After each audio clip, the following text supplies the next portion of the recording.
And welcome to the community, an undefeated community at that. Here on Birds 365, you got your Mac and Mac bros. John McMullen Jody McDonald here to hang with you for the next 2 hours and talk about the undefeated team in town. That would be your Philadelphia Eagles. Show number 402 for the boys in green. Johnny Mac, good to see you this morning. Do you have updated injury news for us? Are those Philadelphia Eagles just giving you all the details about this football team? Oh yeah, they're very above board. Now remember, everything's pushed back a week, so we don't even get a status report until today, Okay. which will be Thursday. Typically, you get that on Wednesday, the first one. And the one I'm most interested in is Avonte Maddox because he left late in the game in Houston. Looked to me like he pulled his hamstring, strained it, whatever you want to call it. And that's a difficult injury, if I'm correct, for a cornerback, especially to get back that quickly, even with the extra time from Thursday to Monday night. Lengthier period, that will help, but that's typically, if it's a pulled hamstring, that's typically a couple weeks at least. So that to me is interesting for, remember his backup, Josiah Scott's also hurt, Right. and has been out. So that to me is a big concern. And it was interesting the way the Eagles handled it in Houston when Avonte was forced from the game. It was Marcus Epps playing in the slots, not Chauncey Gardner-Johnson, and Kayvon Wallace rotated in at safety. So that to me is going to be the most interesting story of sort of the preparation of this week. And hopefully Avonte's just okay and it's not a big deal. Now, was Josh Jobe up last week? Yes, he was. But he's not. He's probably not ready to play as an undrafted rookie. Number one, he's more of an outside corner than a slot corner. Slot corner is really difficult. That's a difficult position to play, and you have to have a certain skill set. And Josh is probably not in the mix for that. It's always interesting. I've always thought Zach McPherson is better equipped to play in the slot than outside. The Eagles have yet to agree with me, so no evidence of that either. So I wouldn't say, slot corner. To me, it comes down to Maddox, Scott, Andre Sacheret, who's now on the 53-man roster. He can play the nickel a little bit, so he might be in the mix. And then Chauncey obviously can do it, did it for years in New Orleans. And evidently the Eagles think Marcus Epps can do it at least for a short-term period. So those are probably the names that you have to keep an eye on. I was going to ask you about Andre Sacheret next. He's been on the practice squad, and they've elevated him 3 times already this year, which means they couldn't do that again this year. They had to put him on the regular roster. They took advantage of the spot that they had because of the injury to Jordan Davis. So they didn't have to take anyone off the 53. There was an opening because he got put on the IR. But if they're going to elevate someone like Big Marv this week, somebody is going to have to come off. Right now, they do have an extra corner, but do you think there's a chance that either one of those 2 injured guys, either Josiah Scott and or Avonte Maddox, could actually end up on the IR? Well, that depends. I mean, it depends on a lot of things. They don't need a spot on the roster because remember, the game day you whittle down. You have inactives anyway, so there's going to be a bunch of guys who aren't going to play anyway. Not a bunch, but 6 or 7. So that part of it's not a concern. But if somebody, and that's what we talked about when Jordan Davis first got hurt, you got to be honest with yourself. Competitive advantage is one thing, but if he's going to be out for 4 games, you might as well take the roster spot. Same with Avonte Maddox, same with Josiah Scott. If they're going to be out for 4 games, you can do it. You might as well use it. You weren't able to always do that in the old NFL. But, you have to, if you assess Avonte Maddox is not going to be there for 4 weeks, you might as well put him on injured reserve. It makes complete sense. You still have plenty of those slots left. So it all depends on how serious the injury is. If they believe he'll be back in that 4-game span. If they believe Josiah Scott will be back before 4 games, and there's an indication they do because they haven't put him on injured reserve, then no, you don't. You carry them and you just make them inactive on game day. Right. Roster question for you.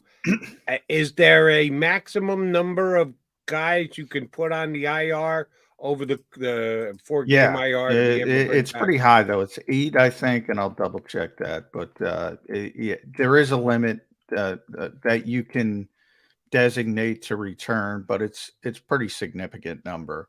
And the Eagles have been healthy, so they have plenty of wiggle room from that perspective. Jordan Davis, have they used it for anybody else? Was Andre Dillard on the IR? Did that count, or was that since? Yes, Andre was on the IR, so that counted. And I have so to you think it's only that. 2, and they've got 8 for the season, so that would give them plenty of wiggle room for the second half of the year. Yeah, exactly. And you know, as you get closer, that becomes a more difficult thing. But the Eagles have been pretty healthy through this season, and that's part of their success story as well, so to speak. So, you know, you mentioned Andre Sacheret. A lot of people were asking that. You know, why don't you bring up Marvin Wilson for Jordan? Well, that's the reason. They don't have any more elevations for Andre Sacheret. They have 2 more for Marvin Wilson. So that's just, you know, that's sort of the common sense. And, you know, there's a lot of rules you have to navigate. And it makes sense that Sacheret's got to be up and Marvin will just be elevated for game day. You can feel very comfortable about that. Right. And they've got 2 more games with Marvin on that. But Jordan's only missed 1 game. And if he's going to miss 4, that last week might be a little bit interesting because they might have to do a little roster juggling for that one. Yeah. Then you have to make a more difficult decision. And look, there are guys on the back end of the roster are barely activated. So, you know, Reed Blankenship is a player that, he's barely been active a couple times, but he's barely played. Now, the Eagles obviously were concerned back in September that they couldn't get him through waivers. Are they still concerned about that? It's, you know, sort of a give and take. But I do think when you start talking about the 52nd, 53rd guy on the roster, I think maybe people get too fired up about that. I mean, if you lose somebody through waivers and they're the 53rd guy on the roster, there's probably worse tragedies in the world to you know, do too much hand wringing over that. There's not much hand wringing when your team is 8-0, but we do find things to wring our hands about here on Birds 365. And one of them has been the fact that the Eagles have been able to be run against this year. I think most of it has to do with the fact that they have not been a great tackling team. As you and I have discussed, they don't emphasize stopping the run at the line of scrimmage as much as they do not giving up 25-yard passes downfield. And there's a give and take to it. If you're going to be really good at not giving up the big plays, the splash plays downfield, well, then you got to give somewhere. And that at times has been at the point of attack. And that's why other teams have been able to run the football pretty effectively against them.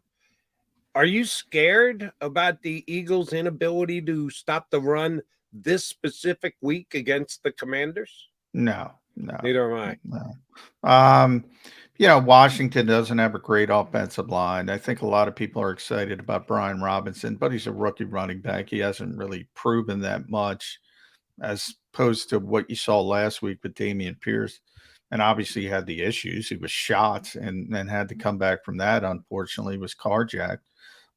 Very serious situation there. Good to see that he's healthy, but I don't think, you know, it's not Derrick Henry, you know, that I'm concerned about. I'm already concerned about that. Right. And that's weeks away. But no, I'm not. Antonio Gibson, I think, is a good player, but it's not a scary player, I would say, is how I would describe it. I'm not concerned much about the Washington offense at all. You know, I was looking at it, PFF, which we talk about. They've graded 39 quarterbacks that have played enough to be rated Taylor Heineke's 39 out of 39. Is I he mean, really? yeah, he's not playing well. And he did not. I watched that entire game last week. He did not play well. I mean, No, but the week before, I thought he did play well enough. They got a win. They won 2 straight games, yeah, Andre. I mean, I'm and that's the surprised he's thing. last. I thought he'd be in the 30s, but didn't think he'd be Yeah, 39 out of 39. dead last. And last week I talked a lot about the back judge wiping out. That you take away that big play, Did which Sam Mellinger not qualify for the 39? I don't think he's He might qualified not yet. have yet. Yeah, Okay. he's not qualified yet. So maybe he'll be 39 of 40 next week. Yeah. but you know, and I like him as a backup quarterback. I've said that a lot on this show. I really do like him as backup quarterback. He brings a lot of energy. You can see the team gets behind him. I think he's got better leadership qualities than Carson Wentz, to be honest. We talk about that a lot here because we saw it up close. I think the team plays for him. I think he brings energy, moxie, whatever you want to call it. But there's no consistency, man, from play to play. The skill set's not there, and there's a limitation from a talent perspective. I actually think Washington has some pretty good playmakers when you start talking about, we all know how good Terry McLaurin is, but Curtis Samuel's healthy and he's playing well. Logan Thomas is back. He's not doing much, but I think that has to do with the quarterback. We mentioned the running backs. Now, J.D. McKissick's probably their best pass receiver. He's been hurt, but Gibson can do it. I mentioned Robinson. If they had a better quarterback, you might say, well, they're starting to do some things from a skill position standpoint. But man, I mean, he threw. You take away the one play again, where it was just complete. Sorry, Jonathan Gannon, but complete luck, good luck from Washington's standpoint. He threw for 99 yards against a really bad pass defending team. 99 yards. I mean, he was not good. So yeah, I mean, I'm not scared of anything on the Washington offense.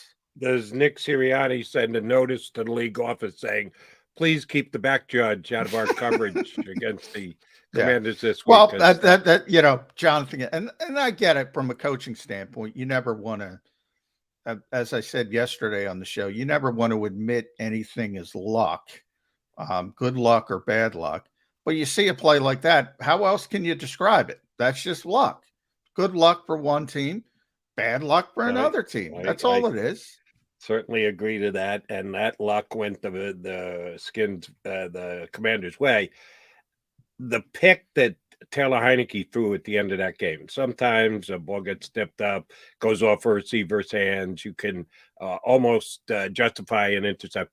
That was just a god-awful decision and an even worse throw. Yeah. He threw it right to the Viking safety who brought it back into scoring range and gave him the ability to just close out the game thereafter. Yeah, that was a bad play by Taylor Heineke. I do like the kid.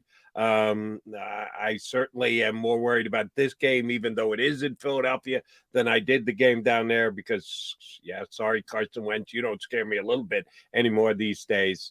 But if his numbers are as bad as you state they are, 39 out of 39, damn, I had no idea that he was struggling as bad as he was. I probably should have because I did watch the end of that game, and that pick was just a backbreaker that he threw last night. All right, John McMullen Jody McDonald here with you on Birds 365. We got a good one planned for you because we got two good guests. Our very own Mike Missinelli, co-host on the JAKIB Sports Eagles post-game show live from Oceans, is scheduled to join us coming up in the next 3 or 4 minutes here. And then a little bit later, Matt Verderame from Fansided.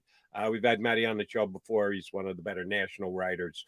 He's going to jump in and talk. We like having the national guys on because we're so inundated by Eagle stuff. We're in it. We're in the mix every single week. It's nice to get a view from someone outside and see if they look at the Philadelphia Eagles as dominant as they are on paper. Are they thought about that across the league on the same level? So Matt Verderame a little later, but up next, Mike Missinelli from the JAKIB Media post-game show, Eagles post-game show live from Ocean's going to jump aboard with us here on Birds 365.